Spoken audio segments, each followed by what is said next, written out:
Il progetto di legge 129, che ha visto un lungo lavoro con gli stakeholder e in commissione con i componenti che ne fanno parte, ha portato un risultato oggi a maggioranza, all'unanimità quasi.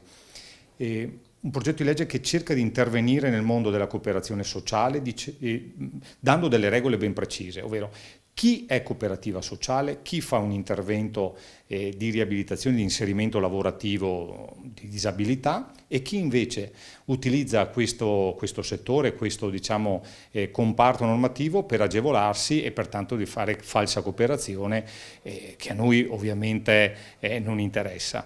Siamo intervenuti in maniera decisa, ponendo delle regole, dicendo che l'ispettivo regionale ha la possibilità su richiesta di intervenire per verificare e nel momento in cui dovesse trovare che la cooperativa sociale specifica non ne ha i requisiti, addirittura può essere, dopo una diffida iniziale, può essere tolta dall'albo regionale e per 5 anni non farne più parte.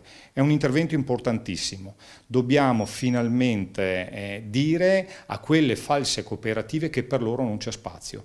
Abbiamo necessità di vere cooperative sociali, dare a loro supporto anche normativo, perché recuperare la disabilità è un dovere e contrastare la falsa cooperazione è un dovere ancora più importante.